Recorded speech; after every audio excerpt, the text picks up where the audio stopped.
There are several surprises in the most recent episode of Chief of War, and it's worthwhile to explore them more.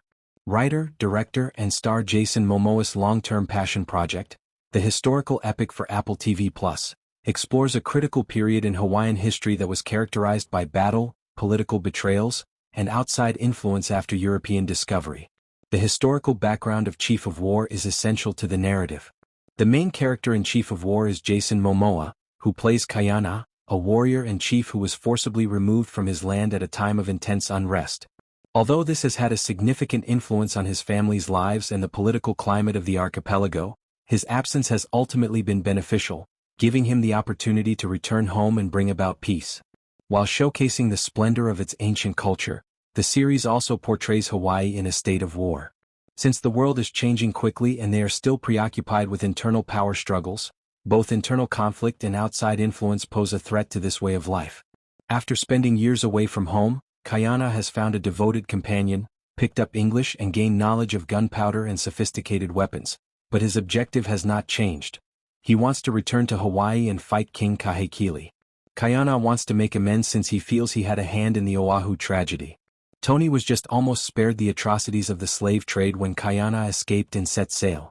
He will be able to return to the island of Hawaii, where his family is secure, and ideally muster forces to attack Kahekili now that he has the weaponry he needed thanks to his agreement with Vi. Kaiana is unaware of the significant internal strife that Hawaii is currently experiencing, but more on that later. Because of his agreement with Vi, he would be going back to open trade lines with the English and trade sandalwood from Hawaii. According to Vi, it is advantageous to get ahead of the English impact because it will happen whether people like it or not. Kaiana intends to return to the archipelago and get his people ready for integration rather than attempting to fight a force that Hawaii cannot handle. His people have started learning English at home after he studied it abroad. As European cultural impact starts, trade will follow. Back in Hawaii, love is in the air, but regrettably, it's the kind of love that can have disastrous consequences.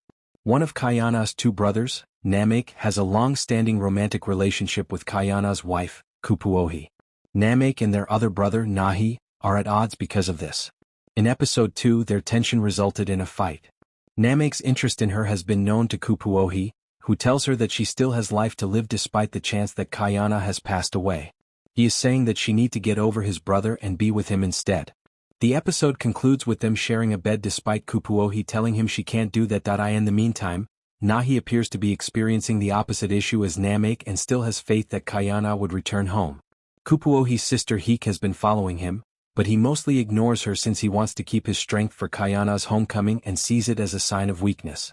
After the monarch of Hawaii passes away, Kiwa, the king's son, succeeds to the throne. The former king did not, however, give Kiwa total authority. Instead, Kamehameha, a younger man Kiwa says is a low-born bastard, has been given the god of war, a symbol of military control.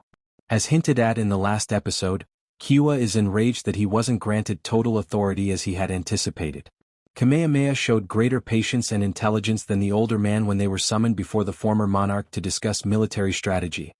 Kamehameha appears to have no personal animosity toward Kiwa and no desire for battle, even in the face of his threats and insults. By uniting their strengths for a single Hawaii, he proposes that they can fulfill the ancient king's final desires and get ready for the threat posed by Kahekili.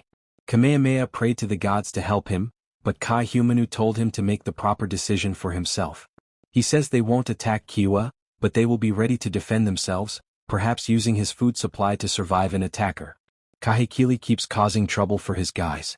The Maui monarch is pursuing a prophecy that, if he pushes his hand and seizes control of the islands, he thinks may be about him. But his supporters, including his son, are starting to lose faith in him after witnessing him exploit this prophecy to justify heinous war crimes. According to Kahekili, he wants his blood to rule the 4 major islands. He suggests significant combat scenes to be included in Chief of Combat and intends to utilize the succession crisis in Hawaii as a pretext to prolong his conquest.